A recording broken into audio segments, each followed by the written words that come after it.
What's happening, people? Welcome to Car Diaries episode 5, I think.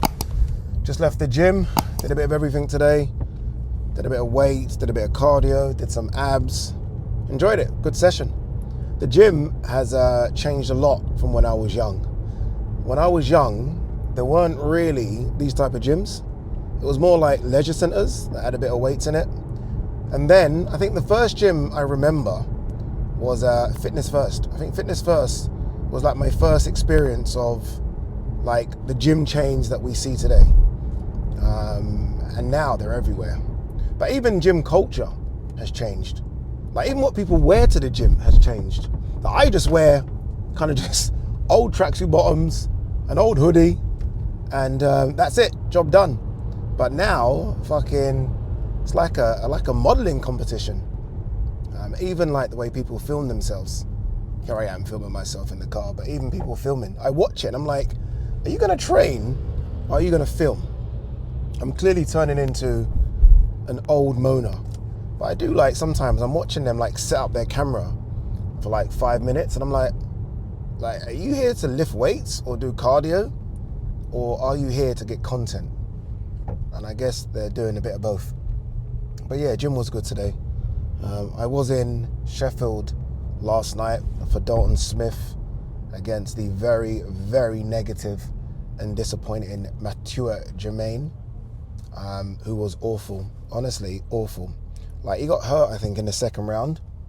And bear in mind, if he wins the fight, his next fight is potentially for a world title and big money. And he got hurt in the second round and just didn't want to know. Like literally ran for the whole night, which was disappointing. But Dalton Smith gets the W and he moves on to fight the winner of Alberto Puello and Subriel Matias. And that was just announced yesterday by Mike Coppinger that they're going to have a fight. That card is ridiculous. So you got that fight on it. You've got Shakur Stevenson versus Zapata. And you've got Edgar Berlanga versus Hamza Shiraz. Like, where the fuck did that come from? There's another one on the card as well. David Morrell's back. I can't remember against who, but it is against a good fighter, like an unbeaten fighter. I can't remember the name. So that already might be, I'm going to say best card of the year. It's up there. Honestly, it's up there. It's really, really good. So yeah, disappointed with Mr. Mathieu Germain. I think that's how you pronounce it yesterday. Josh Warrington looked okay, just okay. You know, when I watch Josh, I've got to just tell myself, and Josh will know this, that I'm not watching Josh of 2018.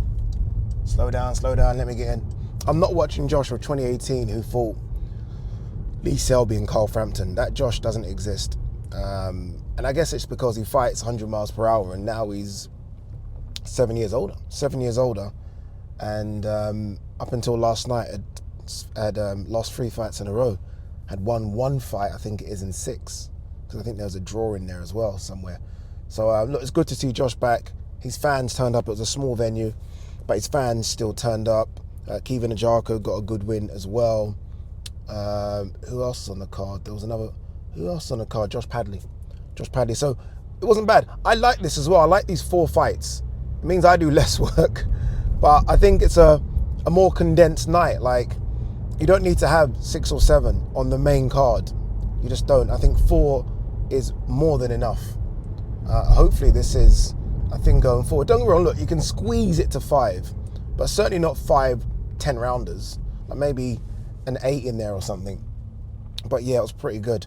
All right, what should we talk about today? Let's talk, and by the way, I'm making this this Car Diaries available to non-members as well. The members, you guys will get to see it first, but I did say that I want to do 1 a month for non-members so they can see what they're missing.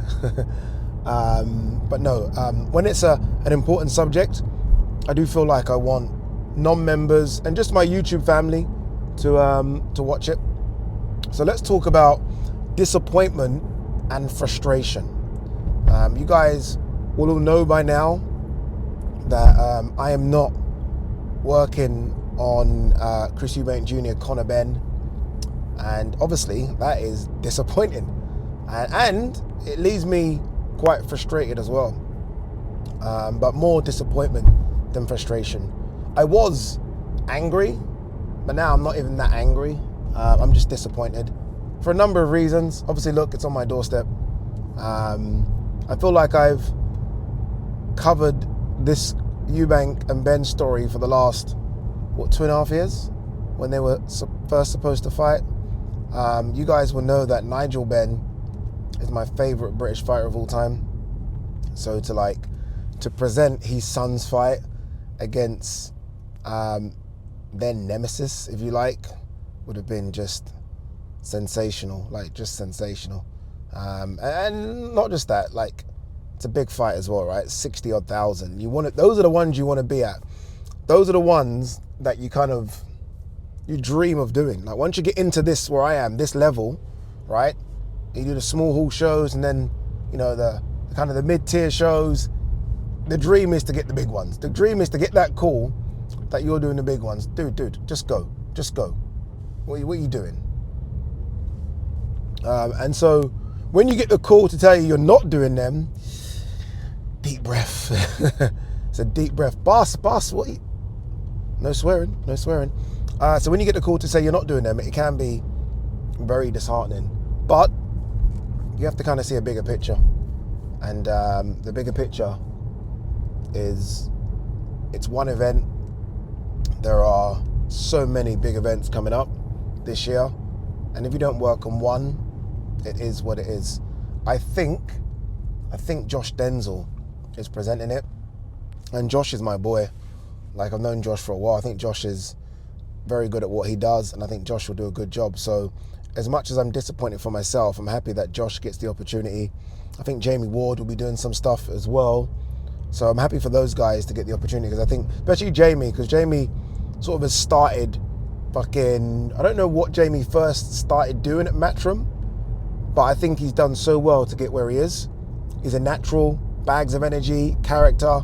So I'm not too upset about those two guys getting the gig. I think it's a good look. I do think it's important that a Brit got the gig as well. Look at me sounding like Nigel Farage, but it's an all British card minus one guy on the card. So I think it's important that a Brit got the card. But yeah, look, I'm disappointed. I've had to ask myself some serious things, and I've overreacted with it. Honestly, I'm not joking. I was thinking, this fucking bullshit. You know what? I'm done.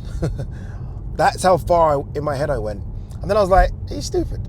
This is just a small stop. It's a small pause in what has been an incredible 4 years. A small pause.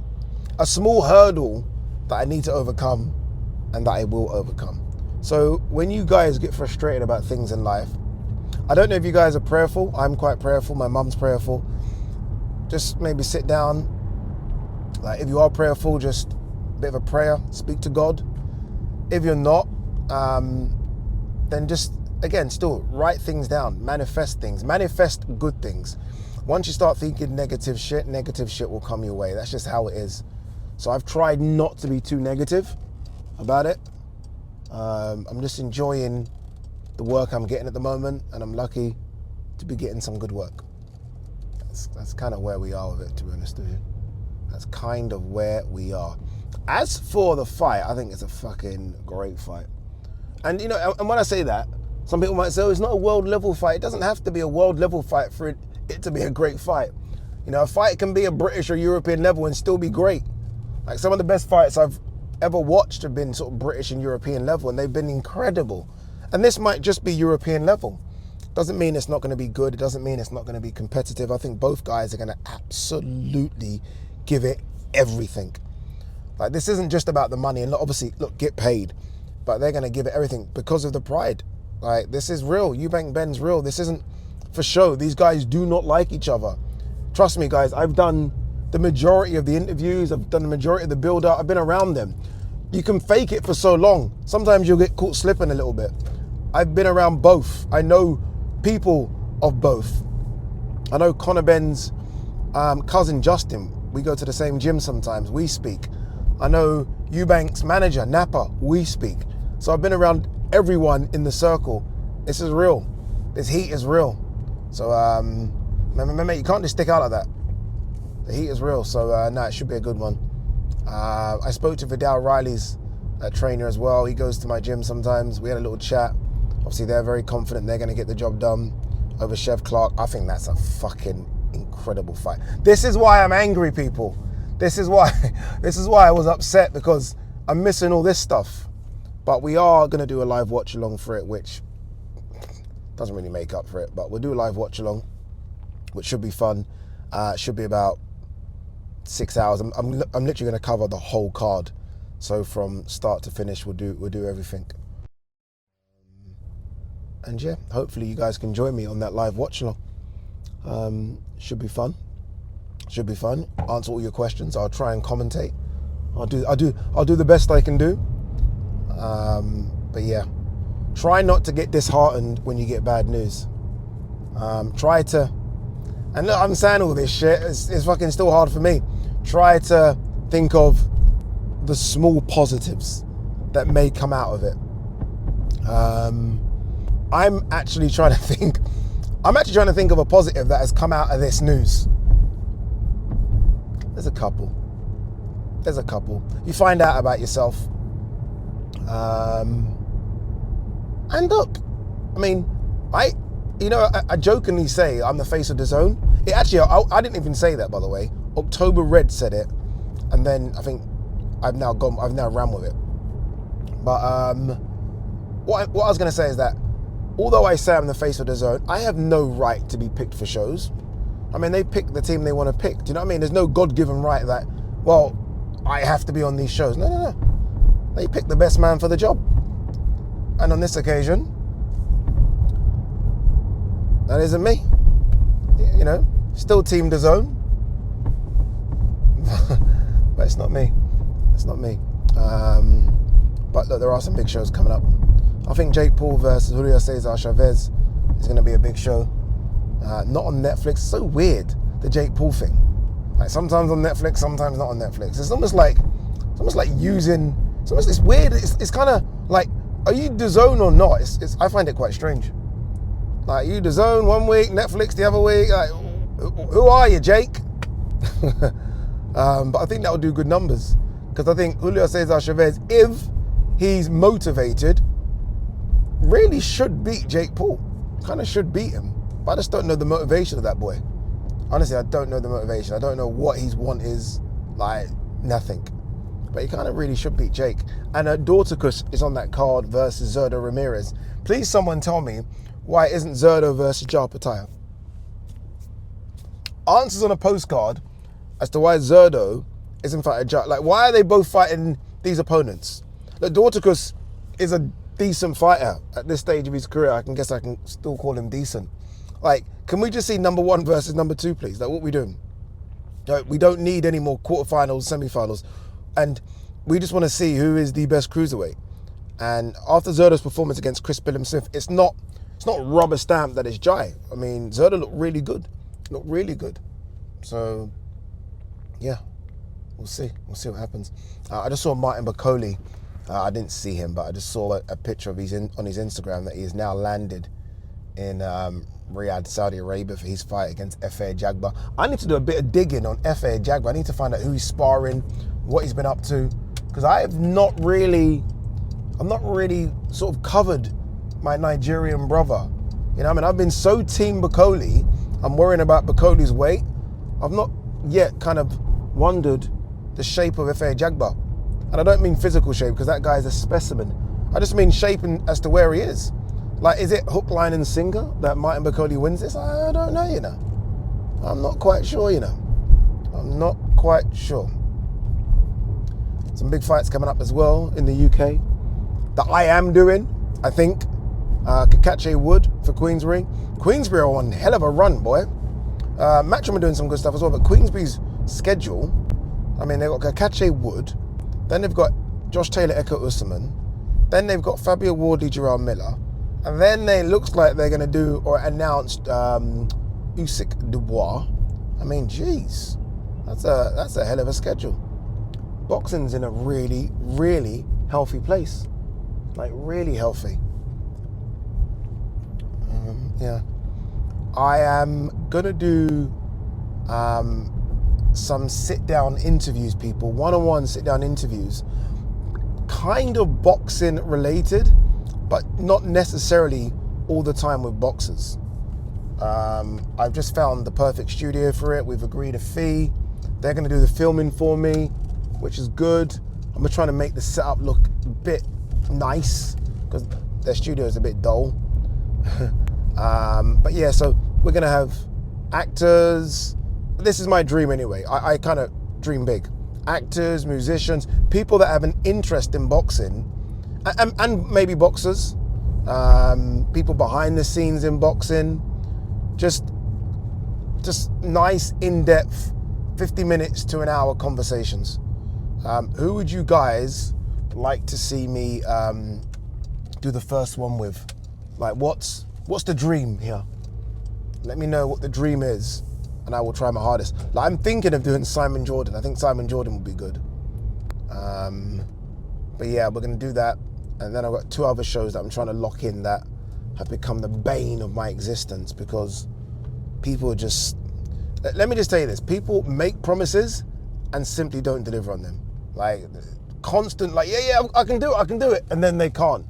This is why I've always loved doing my YouTube by myself, because I won't let myself down. Do you know what I mean? I won't let myself down. We also, big news, should be announcing a sponsor. I don't know if the sponsor is going to be specifically for Addy and G-Man or sponsor my whole YouTube channel.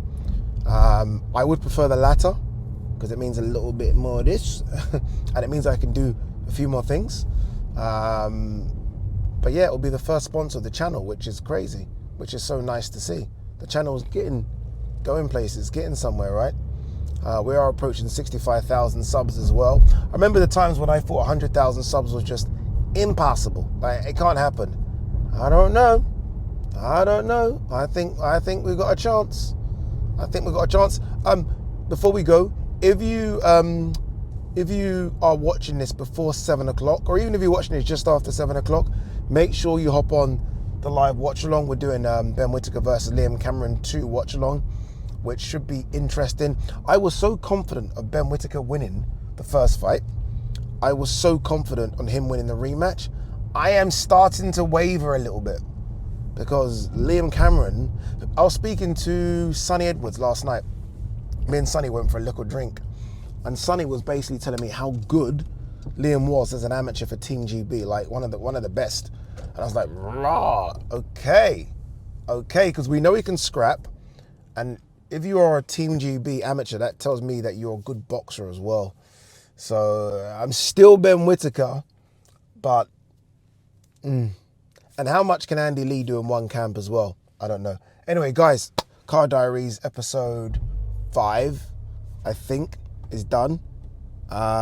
More of these to come during the week. Again, this is usually a members only thing. This is just a special one because I thought, fuck it, let's be generous. But if you want more of the Car Diaries, sign up for the members thing. I'm trying to do some stuff for the members because I let them down Ben Eubank Fight Week, which is just, it is what it is. Peace.